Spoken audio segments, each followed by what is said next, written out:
इनके पास पूर्ण ज्ञान है। और अगली बात मैं आपको निवेदन कर रहा हूं, नीलकंठ, इनकी तो महिमा ही बड़ी अद्भुत है। नीलकंठ यानी बुराइयों को जिसने गले के नीचे नहीं उतरने दिया, बुराइयां कभी हृदय में मत रखिए। शंकर जी का कंठ नीला हो गया है, नाम नीलकंठ, वो भी उनका आभूषण बन गया है। उन्होंने जगत को शिक्षा दी है कि दुनिया के उद्धार कल्याण के लिए तुम्हें विष भी पीना पड़ेगा, जहर भी पीना पड़ेगा, और जो आत्मदर्शी हो जाएगा, तत्वदर्शी हो जाएगा, उसे जहर भी नहीं मार पाएगा।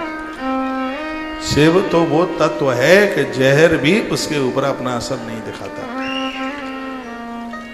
नीलकंठ भस्म यानी जीवन की नश्वरता, एक दिन मरना पड़ेगा, शरीर छोड़ना पड़ेगा, इस बात को याद रखना। और अगली बात, बस मैं 8वीं बात बोल रहा हूं, नंदी जो धर्म की सवारी करता है, यही शिव तत्व है, जो धर्म को कभी अपने आप से अलग नहीं होने देता, यही अद्भुत शिव तत्व है। मैंने कुंडलिनी जागृति की कुछ बातें आपके बीच में कहीं आपने सुनी, बहुत बहुत धन्यवाद है। अब मैं शिव महापुराण से कुछ बातें आपके बीच में ऐसी रख दूं जो हमारे और आपके काम आएंगे। आइए, 2 पंक्ति का भजन आज बनाया है और मुझे ये विश्वास है कि कल से ही आप इस काम में लग जाएंगे। प्रातः जल्दी से नहा करके, स्नान करके, और थोड़ा सा अकेले में बैठिए, भले 10 मिनट बैठो, 20 मिनट बैठो, जितना आपको टाइम हो उतना बैठो, लेकिन आप अकेले में, एकांत में आप जरूर बैठिएगा। रुक जाइए, कल से ही आरंभ कर दीजिए। माला है तो माला पर जप कीजिए, माला नहीं है तो ध्यान की मुद्रा में घुटने के ऊपर हाथ, उंगली को अंगूठे के नीचे दबा करके और ध्यान मुद्रा में पूर्व दिशा की तरफ मुख करके, रीढ़ की हड्डी आप झुक करके बैठेंगे, जब करेंगे तो कुंडलिनी जागृति नहीं होगी। इसमें रीढ़ की हड्डी को बिल्कुल सीधा करना है। बहुत लोग ऐसे झुक जाएंगे, इसका सीधा होना बिल्कुल जरूरी है। इसमें ओमकार का उच्चारण करना बहुत ज़्यादा जरूरी है। इसमें गुरुजनों का सानिध्य होना, उनसे समझ करके फिर इस साधना को आगे बढ़ाएं। निश्चित रूप से महाशक्ति जागृत हो जाएगी। कुंडलिनी, कुंडलिनी का मतलब है महाशक्ति। और आज मैंने एक शब्द आपके बीच में बोला है, संपूर्ण ब्रह्मांड की शक्ति हमारे शरीर में है, और शरीर में भी रीढ़ की हड्डी में वो विराजित है, और उसके 8 दरवाजे हैं, जिसे 8 प्रकार के चक्र के नाम से जाना गया है। जब ये द्वार खुलते हैं तो इसका सीधा प्रभाव उस महाशक्ति सर्पिणी के ऊपर बढ़ता है। नाग बहुत ताकतवर है, सर्प, महादेव उस सर्प को इसलिए तो रखते हैं, समय भी जिसके अनुकूल हो जाए, यही तो साधना का प्रभाव है। समय जिसको नष्ट न होने दे, समय जिसको आगे बढ़ाए, यही कुंडलिनी जागृति है, यही महासाधना है, यही महाशक्ति। आइए, एक क्षण के लिए हम भगवान महादेव को वंदन प्रणाम करते हुए और अगले चैप्टर में हम प्रवेश करेंगे। दर्शन दे दो भोले शंकर, द्वार खड़ा हूं मैं तेरे। दर्शन दे दो भोले शंकर, द्वार खड़ा हूं मैं तेरे। दर्शन दे दो भोले शंकर, द्वार खड़ा हो मैं तेरे। अलक निरंजन नाम तुम्हारो, काटो पाप प्रभु मेरे। दर्शन दे दो भोले शंकर, द्वार खड़ा हो मैं तेरे। अलक निरंजन नाम तुम्हारो, काटो पाप प्रभु मेरे।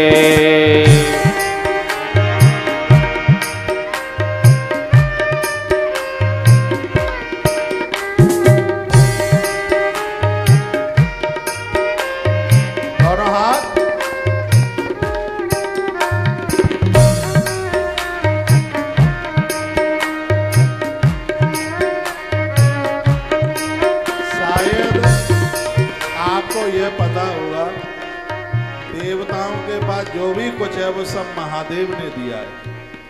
एक भी देव ऐसा नहीं है जिसको शंकर जी ने न दिया हो। विष्णु को दिया चक्र सुदर्शन, इंद्र को ऐरावत हाथी। विष्णु को दिया चक्र सुदर्शन, इंद्र को ऐरावत हाथी। ऋषियों को दीनी कामधेनु, ब्रह्मा की जीव वेदोगाती। ऋषियों को दिया विष्णु को दिया चक्र सुदर्शन, इंद्र को ऐरावत हाथी। विष्णु को दिया चक्र सुदर्शन, इंद्र को ऐरावत हाथी। ऋषियों को दे कामधेनु, ब्रह्मा की वेद गाते। भक्तों को दे भक्ति देते, ओ एक देते तुम। हम तेरे चरणों के चेहरे, अलक निरंजन नाम तुम्हारो। काटो पाप प्रभु मेरे, दर्शन दे दो भोले शंकर। द्वार खड़ा हो मैं तेरे, अलक निरंजन नाम तुम्हारा। काटो पाप प्रभु मेरे।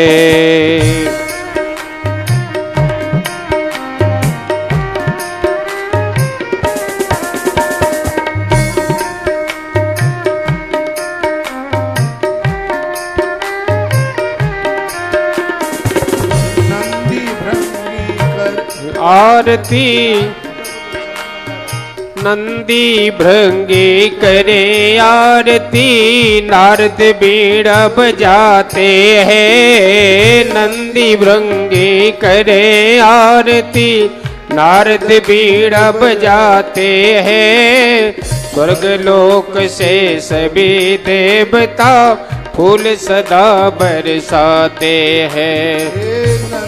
भृंगी करे आरती, नारद बीड़ा बजाते हैं, स्वर्ग लोक से सभी देवता फूल सदा बरसाते हैं। गंगा शीस पर गंगाधर, नहीं पता तो सुन लो। हे गंगा शीस पर हे गंगाधर, गंगा शीस पर हे गंगाधर। संत लगाए तेरे फेरे, अलक निरंजन नाम तुम्हारा। काटो पाप प्रभु मेरे, दर्शन दे दो भोले शंकर। द्वार खड़ा हो मैं तेरे, अलक निरंजन नाम तुम्हारा। काटो पाप प्रभु मेरे।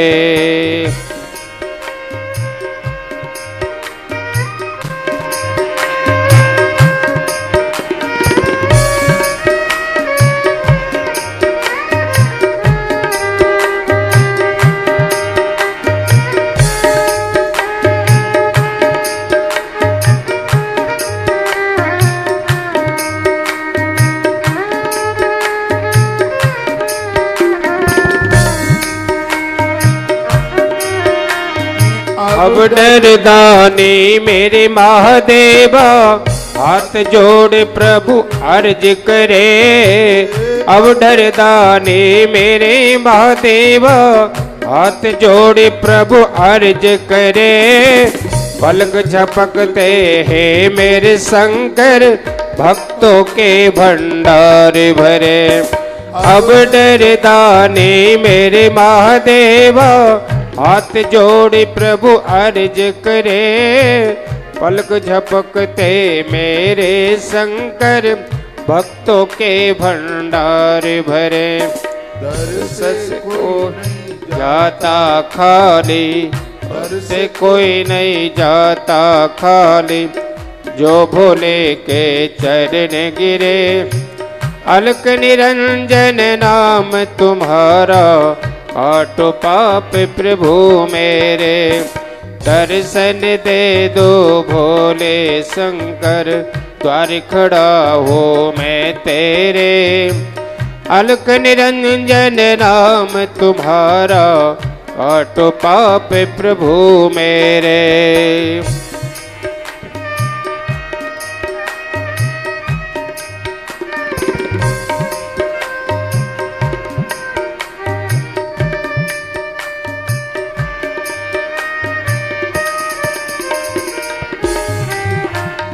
अलख निरंजन भोले शंकर द्वार खड़ा हो मैं तेरे। हे दर्शन दे दो भोले शंकर द्वार खड़ा हूँ मैं तेरे। दर्शन दे दो भोले शंकर द्वार खड़ा हूँ मैं तेरे। अलख निरंजन नाम तुम्हारा, काटो पाप प्रभु मेरे। अलख निरंजन नाम तुम्हारा, काटो पाप प्रभु मेरे। बोलिए शंकर भगवान की जय हो। आप बड़े भाग्यशाली हैं यदि आपके शहर में, आपके नगर में शिव मंदिर है। कहा जाता है संध्या काल में ऐसा कोई देवता नहीं है जो शंकर जी के शिवलिंग में आकर के विराजित न होता हो, क्योंकि शंकर की पिंडी में संपूर्ण ब्रह्मांड विराजित है। सबका जन्म यहीं से है और अंत में सब लय यहीं हो जाएंगे। एक बार भगवान ब्रह्मा जी के पास में सगरे देवता पहुंचे और कहा कि जीवन को परम शांति मिले, इसके लिए कोई उपाय है क्या? ब्रह्मा जी ने कहा चलो विष्णु के पास चलते हैं। तो सगरे भगवान विष्णु के पास पहुंचे, कहा आप बहुत शांत हैं, आपको ये शांति कहाँ से मिली है? तब भगवान विष्णु ने कहा कि मैं भगवान महादेव की पूजा करता हूँ, मैं शिवलिंग की अर्चना करता हूँ, तो वहीं से मुझे इस परम शांति का अनुभव हुआ है। ठीक से सुनिएगा। उसी समय ब्रह्मा जी ने विश्वकर्मा को बुलाया और क्या लिखा है इस पुराण में? विश्वकर्मण्यथा शंभो कल्पयित्वा शिवानिचा लिंगानी सर्व देवेभ्यो देयानी वचनान ममः। ब्रह्मा जी ने विश्वकर्मा को कहा चाहे तो मेरा आदेश समझ लो, चाहे मेरा संदेश समझ लो, जितने भी देवता ऋषि महर्षि हैं सबको शिवलिंग बना बना करके प्रदानित करो। विश्वकर्मा जी ने अपना काम शुरू कर दिया अनादिकाल। जब देवताओं को शिवलिंग की आवश्यकता है तो हमें और आपको क्यों नहीं है? इस बात को कभी भी नहीं भूलना है। शिव पिंडी से ही सबका जन्म है और अंत में सबको वहीं लय होना है। इसमें जो जलेरी है नीचे जहाँ पानी गिरता है ये शक्ति है और यही शक्ति हमारे शरीर में 8 जगह केंद्रित है, जिसकी आज मैंने चर्चा की है। और जो ऊपर शिवलिंग है यह चेतना यानी ये प्रकाश है। तो प्रकाश मीन्स ज्ञान, ज्ञान और शक्ति के द्वारा ही सब कुछ हो रहा है। ज्ञान और शक्ति, शक्ति के लिए ज्ञान और ज्ञान के लिए शक्ति चाहिए। अब शक्ति तो है लेकिन ज्ञान नहीं है तो फिर वो शक्ति तो उत्पात मचा देगी, और ज्ञान है तो शक्ति नहीं है तो ज्ञान कहीं वो अपना काम नहीं कर पाएगा। ज्ञान तो है लेकिन उसके लिए शक्ति चाहिए। तो इस शिवलिंग में ये चेतना और शक्ति दोनों का संबंध ही इस सृष्टि के पूरे क्रम को बनाए हुए है। तो कौन से देवता को कौन सा शिवलिंग मिला बस सुन लीजिएगा। कहा जाता है पद्मरागमयम सक्रो हेमम विश्रवशम सुतः। हे ऋषियों, आज आपसे मैं कह रहा हूं, उसे सुनिए। इंद्र को पद्मराग मणि से बना हुआ शिवलिंग मिला। पत्थर का शिवलिंग बड़ा प्रभावी होता है। धरती पर एक नदी बहती है जिसका नाम है मां नर्मदा। बड़ी प्रभावशाली ये नदी है। इसने अपने पत्थरों को इतनी ठोकरें मारी, वेस्टेज पत्थर था वो सब अपने आप में निकल गया और जो वेस्टेज खत्म होकर के जो बचा वो नर्मदेश्वर के रूप में, शंकर के रूप में वो बच गया।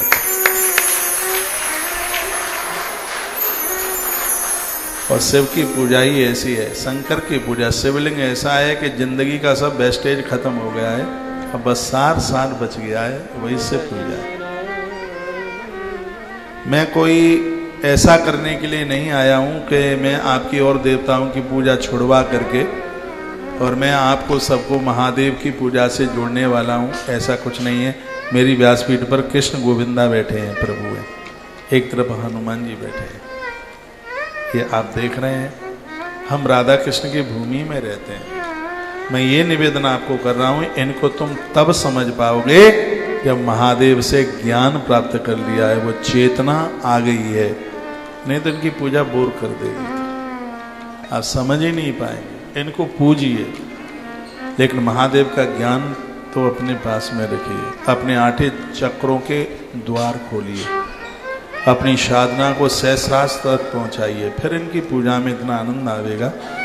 फिर जैसे सूर्य को इनका दर्शन हुआ, वैसे ही आपको भी इनका दर्शन हो जाएगा, इनका साक्षात्कार हो जाएगा। हम में से